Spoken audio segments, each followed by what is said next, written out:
Baik, bismillahirrahmanirrahim. Assalamualaikum warahmatullahi wabarakatuh. Waalaikumsalam. Innal hamdalillah nahmaduhu wa nasta'inuhu wa nastaghfiruh wa nu'minu bihi wa natawakkal 'alaihi. Asyhadu an la ilaha illallah wahdahu la syarika lah wa asyhadu anna Muhammadan abduhu wa rasuluh.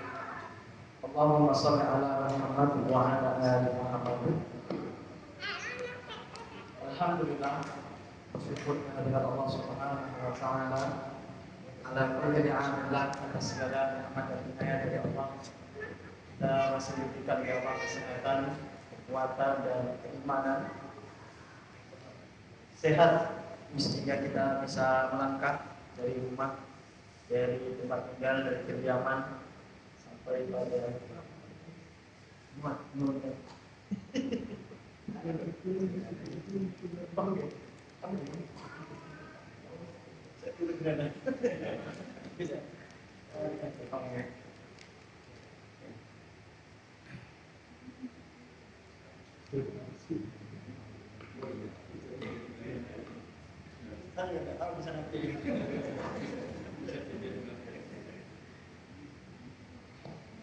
Sehat tubuh, sehat raga, sehingga kita bisa melangkahkan kaki dari rumah, dari kediaman sampai ke tempat ibadah yang mulia ini. Kesempatan di antara banyak manusia yang Allah ciptakan dengan berbagai aktivitasnya, Allah senantiasa berikan kita kesempatan untuk taat, menjalankan ibadah kepada Allah Subhanahu wa taala dan keimanan meningkat pada diri kita. Allahumma shalli ala Muhammad wa ala ali Muhammad. Salawat serta salam senantiasa tercurah ke hari ba'al junjungan alam Nabi kita Nabi Muhammad sallallahu alaihi wasallam. Semoga kita adalah orang-orang yang istiqomah menegakkan dan mengamalkan serta berupaya mendakwahkan sunnah-sunnah beliau sehingga kita semua dapat syafaat beliau di yaumil akhir. Bismillah, Bapak Ibu jemaah rahimahullah, kita mulai kajian kita perdana mulai lagi. Sempat kita mulai strategi kayaknya strategi setahun ya. Seingat saya mulainya Juli tahun lalu. Jadi itu 2 atau 3 kali berhenti lama. Mulai lagi sekarang. Alhamdulillah bisa melanjutkan. Dan semoga masjid kita dan kita semua makin istiqomah, makin ramai, makin berkah dan makin semarak masjidnya dan kajiannya serta kegiatan-kegiatan lainnya. Baik, bismillah, kita akan membahas tadabbur dengan kitab saya saat Taisirur Rahman di dalam Al-Manan. Karena tadabbur Al-Quran, maka kita akan mulai dari surah yang pertama, yaitu surah Al-Fatihah. Pertama dari segi penyusunan. Kalau yang segi penurunan kita tahu bersama bahwa yang pertama sekali turun adalah Quran surah Al-Alaq ayat 1 sampai 5. Tapi dari segi penyusunan yang pertama adalah surah Al-Fatihah. Kenapa surah Al-Fatihah Allah letakkan di susunan yang pertama sekali? Ya tentu karena namanya Al-Fatihah, pembuka. Mungkin dia di tengah, mungkin dia di akhir. Pembuka pasti dia di awal. Yang kedua, selain di Al-Fatihah, dia disebut Ummul Kitab. Artinya ibu. Kitab artinya Al-Quran. Induknya Al-Quran. Kalau disebut induk, maka yang lain bermuara kepada dia semua. Kalau disebut ibu, berarti yang lain bermuara kepada dia. Maka Al-Quran diletakkan paling Al-Fatihah diletakkan paling awal, diletakkan paling depan karena semua ayat di dalam Al-Quran itu akan bermuara pada Al-Fatihah. Induknya ada semua disinggung dan dibahas di dalam Al-Fatihah ini. Di dalam Al-Fatihah akan ada akidah. Di dalam Al-Fatihah akan disinggung sejarah. Di dalam Al-Fatihah akan disampaikan banyak sekali isi-isi Al-Quran, semuanya menunjuk kepada Al-Fatihah. Dan Al-Fatihah penting sekali untuk kita senantiasa mentadabburinya, memahami maknanya. Karena kita membaca ayat ini berapa kali dalam sehari semalam? 17 kali dalam sehari semalam, setidaknya paling minimal 17 kali kita baca dalam sehari semalam. Maka sangat amat disayangkan sekali kalau surat yang kita baca 17 kali itu kita tidak memahami maknanya. Sangat sayang sekali kalau surat ayat-ayat yang kita ulang 17 kali setiap hari, setiap sehari semalam itu kering dari pemaknaan. Kalau kita tidak tahu maknanya, kalau kita tidak pernah mentadabburi, maka perlu kita mempelajarinya, baik maknanya, bacaannya, tajwidnya, tafsirnya dan sebagainya, karena ia berkaitan dengan ibadah sholat.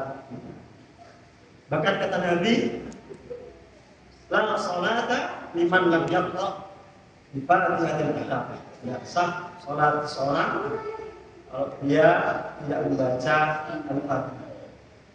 Begitu pula sholat seorang sangat tergantung dengan bagaimana dia menghayati, membaca dan menghafalkan surah Al-Fatihah.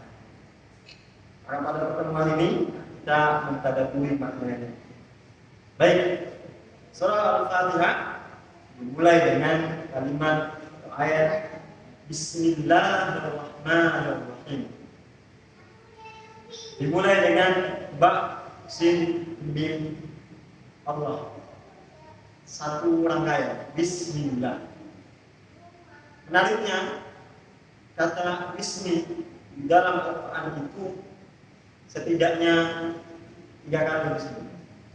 Bismillah 4 kali. Bismillah kan 2 kali. Yang kedua, duanya Iqra. Bismi rabbikal ladzi khalaq. Tapi penulisannya berbeda. Ketika bergandeng dengan Bismillah, ba dan sinnya bergabung. Ba, sin dan mim. Tapi ketika bergabung dengan Roh, Bismi rabbika, ba-nya berpisah. Ada ketambahan alif di situ, sehingga ba, alif, sin dan mim. Padahal gabungan katanya sama-sama bi ismin sebenarnya dalam bahasa Arab. Tetapi penulisannya berbeda. Kenapa ditulis berbeda? Ada satu kitab, saya lupa nama pengarangnya. Beliau menulis kitab Jazal Quran, Mu'jizat Al-Quran, Warasmiha, dan juga Mu'jizat Al-Quran itu juga terkandung dalam penulisannya, kata beliau. Jadi Al-Quran itu tidak hanya mukjizat maknanya, ayatnya, bahkan penulisannya, penentuan alif, titik, harokat, kasrohnya itu juga mukjizat. Termasuk dalam penulisan Bismillah ini, kenapa dalam Iqra timbul alifnya dan dalam Al-Fatihah ini hilang alifnya? Beliau salah satu hikmahnya, karena Bismillah ini kita selalu istiqmal, banyak sering digunakan, sering kita baca, sehingga supaya memberikan kesan memudahkan, supaya memudahkan untuk diingat, tidak dilupakan, selalu dibawa, maka Allah singkat tulisannya, langsung ba, sin, dan mim. Tapi ketika ada Qur'an Bismillahirrahmanirrahim, ditimbulkan alifnya, karena selain ya, kalau itu aktivitas yang membutuhkan sesuatu yang teliti, dan dia juga jarang atau sulit untuk dilakukan, sehingga ditimbulkan alifnya untuk menambahkan ketelitian. Bismillah, ba sin mim, jadi mulai dengan huruf ba. Ba di situ adalah huruf jar. Huruf jar yang fungsinya ba'ul isti'anah. Ba atau huruf yang kita gunakan untuk meminta pertolongan kepada Allah Subhanahu wa taala. Dengan nama Allah yang Maha Pengasih lagi Maha Penyayang. Apakah sudah selesai kalimat itu? Sudah selesai? Selesai kalimat? Belum. Saya tiba-tiba ngomong seperti ini. Dengan motor yang bagus lagi mahal. Saya selesai, saya berhenti berbicara di situ. Kemudian saya tinggalkan jenengan. Kira-kira jenengan ngawang-ngawang. Oh, maksudnya Ustaz itu ngomong dengan motor yang bagus lagi mahal itu tinggal. Jenengan pasti bingung ya. Saya ngomong lagi dengan baju yang mahal lagi bagus. Saya tinggal aja. Jenengan pasti bingung. Apa maksud orang tadi ngomong gitu aja? Nah ini sama dengan nama Allah yang Maha Pengasih lagi Maha Penyayang. Nah apa maksudnya? Berhenti di situ saja. Kenapa? Maknanya seolah-olah tidak selesai, memang dibuat demikian. Kapan Bismillah itu, Bismillahirrahmanirrahim itu selesai maknanya? Ketika digandengkan dengan setiap aktivitas kita. Bismillahirrahmanirrahim. Dengan nama Allah yang Maha Pengasih lagi Maha Penyayang, saya makan. Selesai. Dengan nama Allah yang Maha Pengasih lagi Maha Penyayang, saya berangkat mengaji. Dengan nama Allah yang Maha Pengasih lagi Maha Penyayang, saya berangkat bekerja. Tapi kalau hanya Bismillahirrahmanirrahim saja, tidak ada aktivitas lainnya, maka ngambang pasti maknanya. Maka supaya makna ini selesai, kita akan terus membawanya pada setiap aktivitas dan kegiatan kita. Bismillahirrahmanirrahim. Makanya kata Nabi, perbuatan baik apa saja yang tidak dimulai dengan bismillah bahwa sama apa saja perbuatan baik positif bagaimanapun kalau dia tidak dimulai dengan membaca bismillah, membawa nama Allah, maka dia terputus. Terputus artinya mungkin dia bermanfaat di dunia tapi tidak membekas pada kehidupan akhirat kita. Makanya saya sering menyampaikan pada anak-anak, teman-teman yang futsal, yang ngaji, yang sekolah dan sebagainya, sebelum melangkah itu bismillah lah terlebih dahulu, bawalah nama Allah supaya kita tidak hanya berkeringat di lapangan saja, tapi aktivitas kita itu kita gandengkan dengan niat membawa nama Allah Subhanahu wa taala. Sekolah kita yang dari pagi sampai siang itu ada nilai pahalanya dengan nama Allah yang Maha Pengasih lagi Maha Penyayang. Dari bikulli bismillah ta'ala, saya buka semua aktivitas saya dengan nama Allah Subhanahu wa ta'ala. Ar-Rahmanir Rahim, lagi Maha Pengasih, lagi Maha Penyayang. Kalau kita baca dalam bahasa Indonesianya, pengasih dan penyayang itu hampir-hampir sama saja. Kalau pengasih ya penyayang, kalau penyayang ya pengasih. Tapi penggunaannya dalam bahasa Al-Quran dan bahasa Arab tentu berbeda. Ar-Rahman pengasih, Ar-Rahim penyayang. Tapi Ar-Rahman maknanya ya umum. Allah berikan rahmat Allah kepada siapa saja. Kasih sayang Allah yang Allah berikan kepada siapa saja makhluknya di dunia. Beriman tidak beriman, kafir atau tidak kafir, bernyawa berjalan dengan kaki dua atau berjalan dengan kaki empat, semuanya akan mendapatkan rahmatnya Allah Subhanahu wa Ta'ala. Dengan rahmatnya Allah Subhanahu wa Ta'ala itulah singa yang buas tidak memakan anaknya. Dengan rahmatnya Allah Subhanahu wa Ta'ala itulah buaya yang makan segala hal tidak mau memakan telurnya.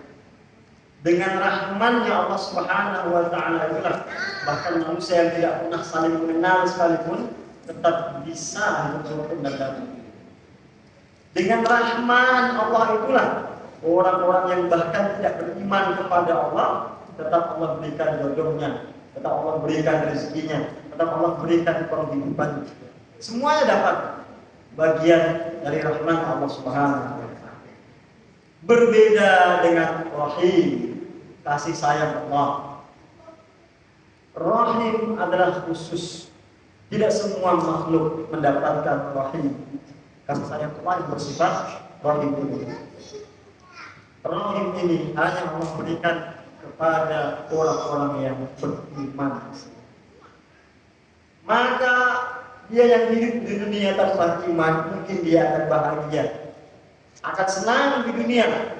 Di dunia seolah-olah semuanya dikumpulkan dalam pangkuannya, dapat semua dia, berbangga dia. Oh, saya nggak usah beriman, oh saya nggak usah sholat, saya nggak usah puasa, saya nggak usah beribadah. Bahwa Allah pun tetap sayang dengan saya, Allah tetap biarkan saya hidup dengan nyaman. Oh iya, kamu dapat di dunia saja. Di akhirat kau tidak dapat lagi. Di akhirat orang-orang berimanlah yang mendapatkan sifat rahimnya Allah Subhanahu wa Ta'ala, kasih sayangnya Allah Subhanahu wa Ta'ala. Maka kita orang-orang beriman, kita tidak hanya ingin bahagia di dunia saja, ingin bahagia dunia dan akhirat. Rabbana atina fid dunya hasanah, dunia hasanah, wa fil akhirati akhiratnya pun hasanah. Maka kita bermohon kepada Allah Bismillahirrahmanirrahim ketika akan memulai aktivitas kerja misalnya. Ya Allah, saya mohon dengan rahman-Mu yang maha penyayang terhadap semua makhluk, ya Allah, sebagaimana Engkau berikan makhluk-makhluk rizki yang makhluk-makhluk yang lain rizki dengan usaha yang sama. Hari ini ya Allah, saya usaha yang sama, berikanlah saya rizki yang sama seperti makhluk-makhluk yang lain. Kita tidak sampai di situ, kita lanjutkan Ar-Rahim. Ya Allah, usaha saya hari ini, kerja saya hari ini tidak hanya ingin Engkau sukseskan di dunia, tidak hanya ingin Engkau berikan nyaman, kelancaran dalam usaha, dalam hal dunia saja, tapi jadikanlah usaha pekerjaan saya ini tidak lupa dengan akhirat ini, tidak lupa dengan bagian-bagian ibadah kepadamu, sehingga ketika benar kita membaca Bismillahirrahmanirrahim dalam setiap aktivitas kita itu, maka timbullah ketenangan. Ketika aktivitas itu merasa tidak nyaman, usaha itu merasa sempit, susah hidupnya, ya ingat ternyata kita ada Ar-Rahman, Allah yang menjanjikan semua kasih sayang kepada semua makhluknya yang mau berusaha. Pun dia tenang karena dia yakin ada Ar-Rahim, bahwa usaha dia di dunia yang mungkin susah, yang mungkin payah, yang mungkin gagal, tidak akan dianggap sia-sia oleh Allah di akhirat nanti. Karena ada Ar-Rahim, balasan dari Allah bagi orang-orang yang beriman. Inilah kenapa kita diperintahkan oleh Allah, jangan lupakan membaca, diperintahkan oleh Nabi, jangan lupakan untuk membaca Bismillahirrahmanirrahim di setiap awal aktivitas. Supaya kalau kita tidak bagus nasib di dunianya, tidak sukses di dunianya, tetap bagus nasib di akhiratnya. Tetap bagus apa yang kita dapatkan, balasan dari Allah di akhirat. Bismillahirrahmanirrahim. Kemudian ayat berikutnya, Alhamdulillahi Rabbil Alamin. Alhamdu as-sana'u 'ala Allahi bi sifatil kamal. Alhamdu adalah segala puji bagi Allah dengan sifat yang kamal, dengan sifat yang sempurna. Allah sudah mengupayakan berbagai macam nikmat bagi kita.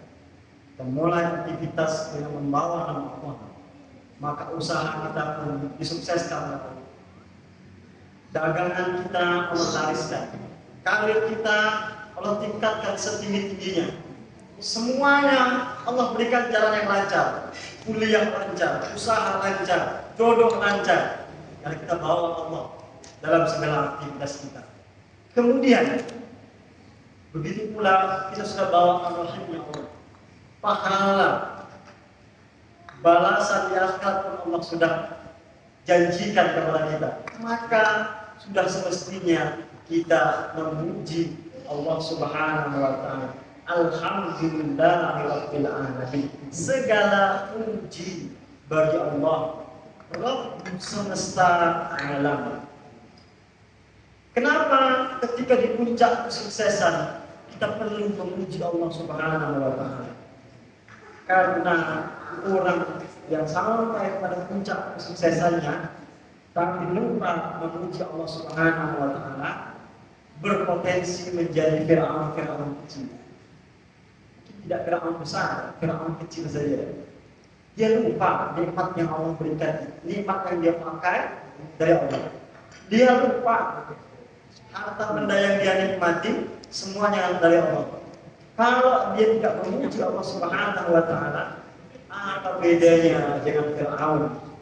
Fir'aun diberikan Allah nikmat yang besar, lupa dia kekayaan, kekuasaan yang dia miliki datang dari Allah Subhanahu wa taala. Kita baru Allah berikan nikmat kecil saja sudah lupa memuji Allah Subhanahu wa taala. Alhamdulillahirabbil alamin. Kita diperintahkan oleh Nabi untuk memuji Allah Subhanahu wa taala. Ala kulli hal, dalam setiap keadaan. Maka orang beriman itu, prinsipnya orang beriman itu sudah sangat selaras dengan orang Indonesia. Apalagi orang Jawa. Indonesia ini kan, orang Jawa ini kan tidak pernah untuk terus. Kecelakaan misalnya, kecelakaan bocor kepala. Apa kata dia? Alhamdulillah, untung masih sadar. Pecah kepala nggak sadar dia ngomong, alhamdulillah bisa dibawa ke rumah sakit segera. Untung masih sempat diselamatkan. Bawa ke rumah sakit, geger otaknya misalnya, dia akan ngomong lagi, alhamdulillah cuman geger otak. Sudah geger otak dan sebagainya, dia akan ngomong lagi, alhamdulillah untung masih hidup. Katanya. Sempat meninggal, dia akan ngomong lagi, alhamdulillah untung jasadnya masih utuh. Ya, jasadnya udah hantu, dia akan ngomong lagi, alhamdulillah untung sempat diberikan. Jadi tidak pernah rugi, semuanya untung. Itulah prinsipnya orang beriman. Semuanya mensyukuri. Kalau dia beruntung, dapat nikmat, alhamdulillahirabbil alamin. Dia puji Allah, Rabb semesta alam.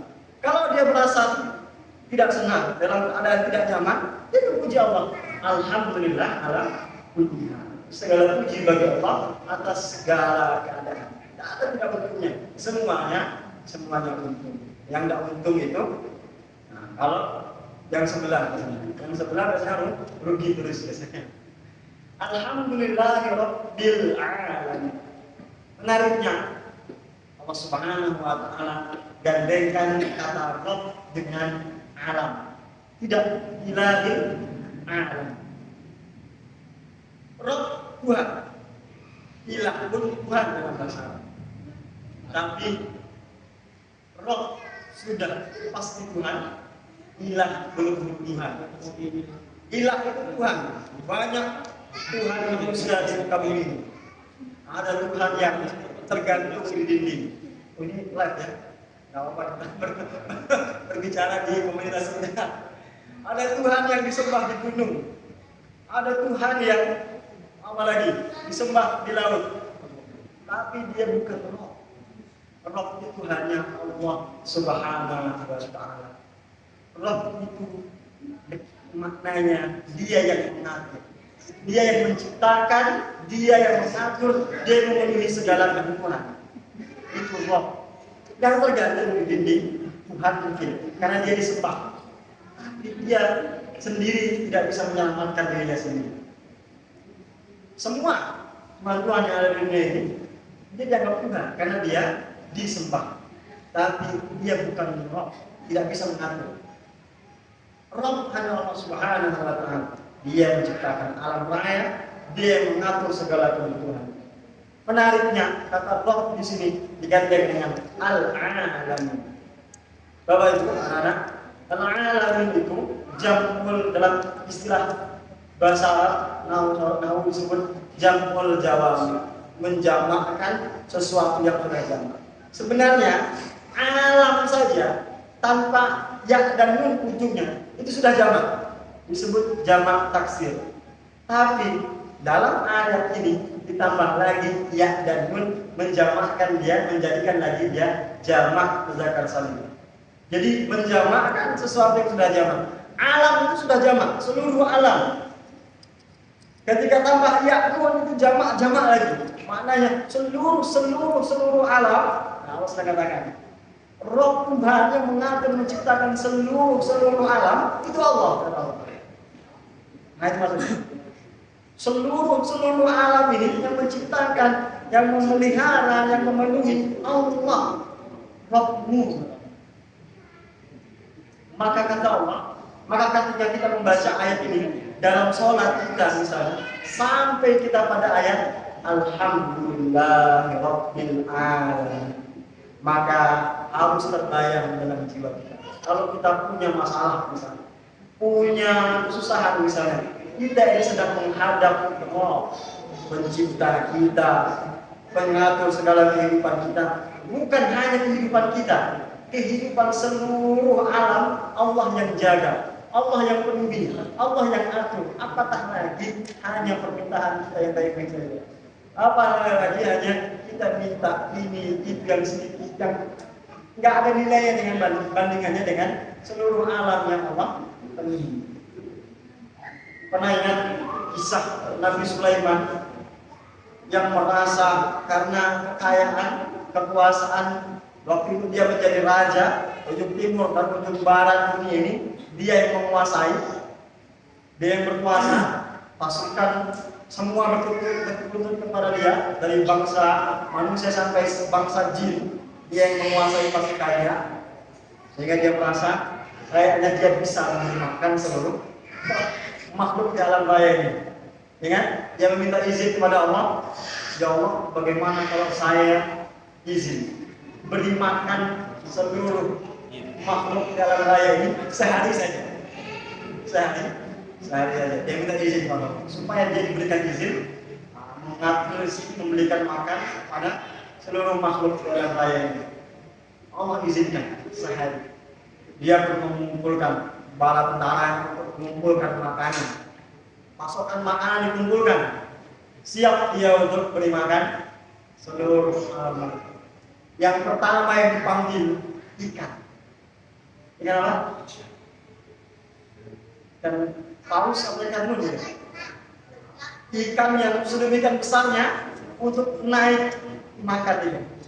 Sekali hap semua persiapannya habis.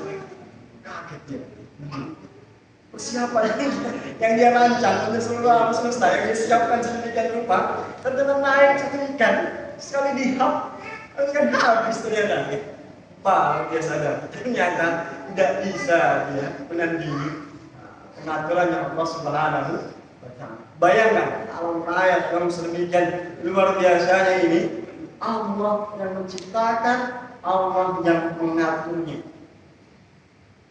Bisa Allah jaga meteor-meteor yang berada di lintasan galaksi itu tidak bertabrakan satu sama lain. Allah jaga bumi sesuai dengan rotasinya. Allah jaga bulan sesuai dengan edarannya, matahari sesuai dengan edarannya. Tidak sampai di situ, bahkan daun-daun yang jatuh meranggas bumi, Allah menjaga semuanya. Semua Allah penuhi. Bahkan ular lubang batu pun Allah berikan makanannya.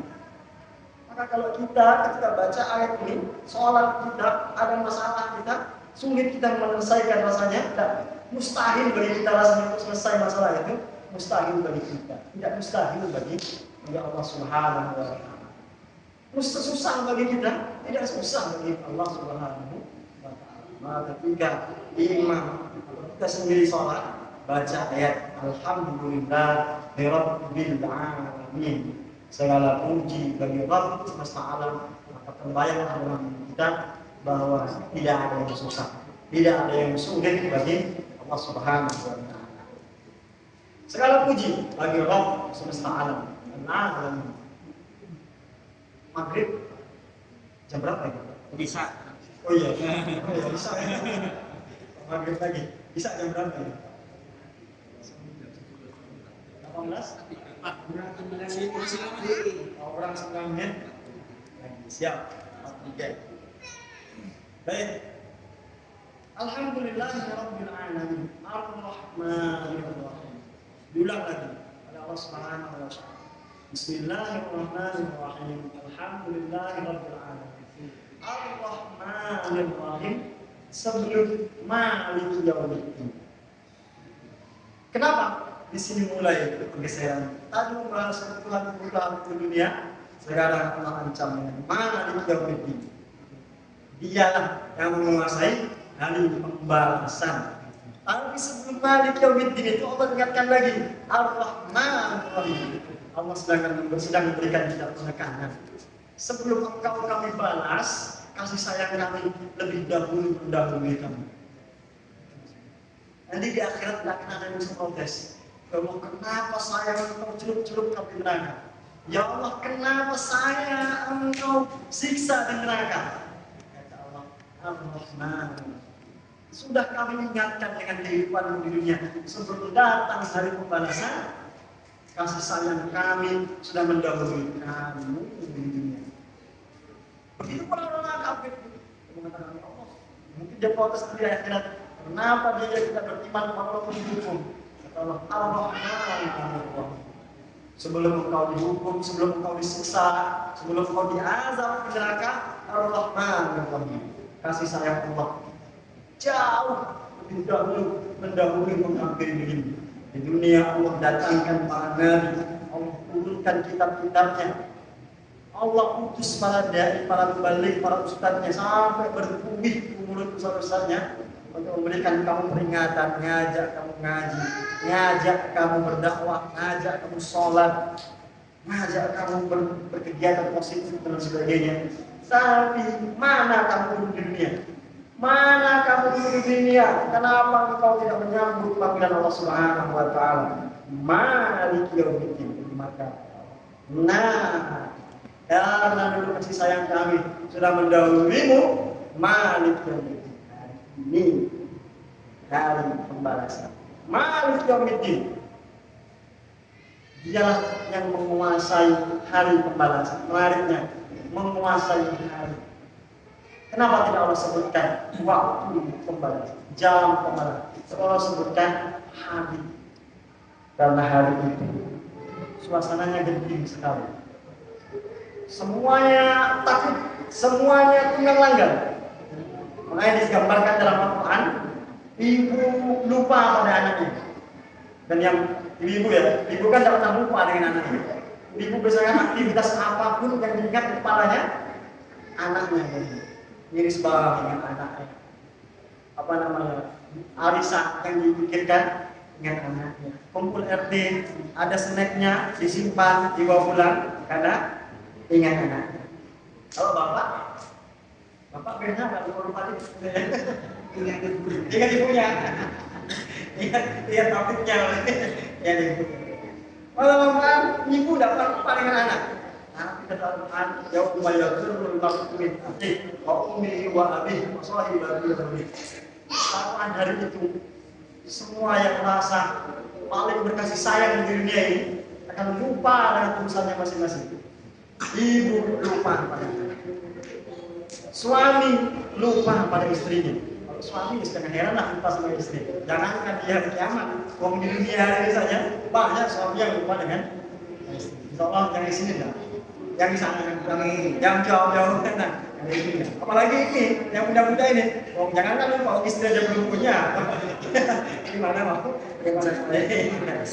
Ya kita doakanlah semoga adik-adik kita ini cepat beristri dan dapat istri yang salihah.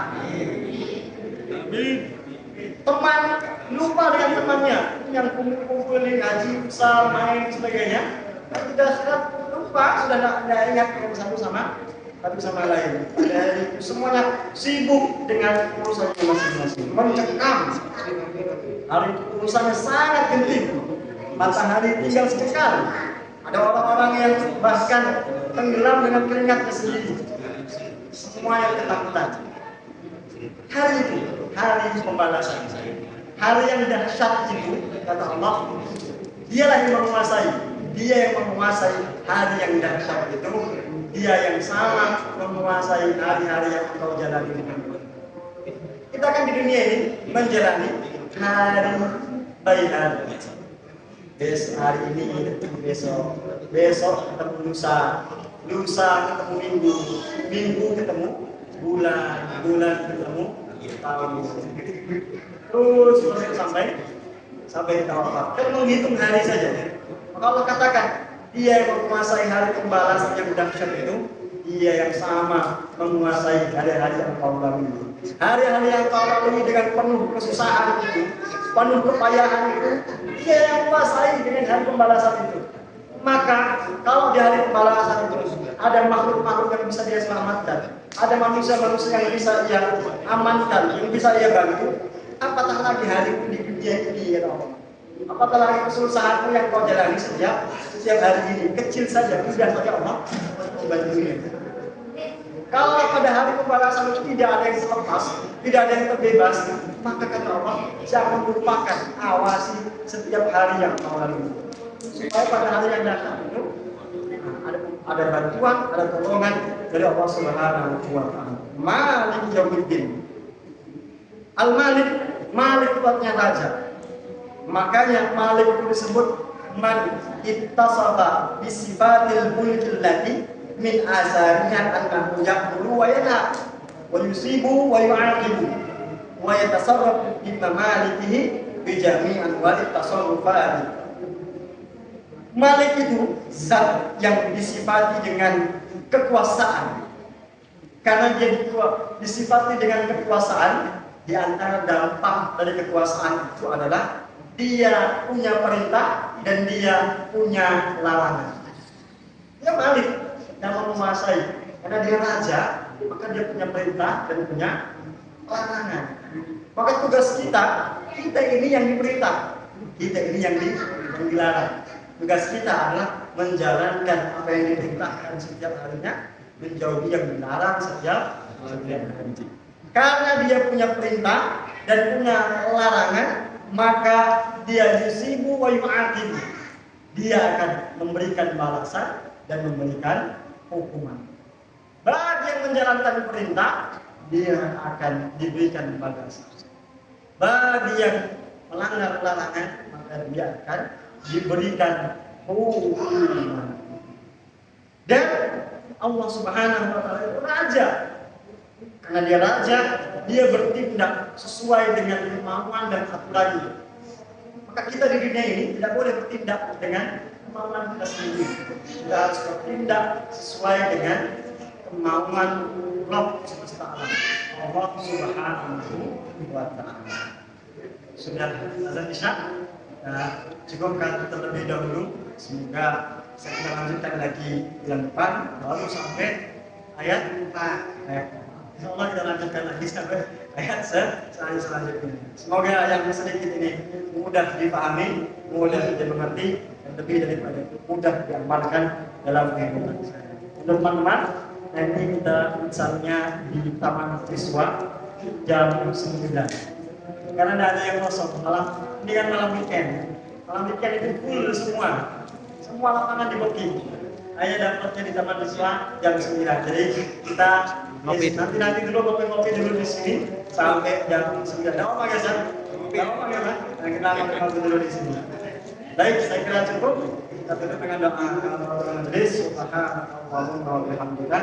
Asyhadu an la ilaha illa anta astaghfiruka wa atubu ilaik. Assalamualaikum warahmatullahi wabarakatuh.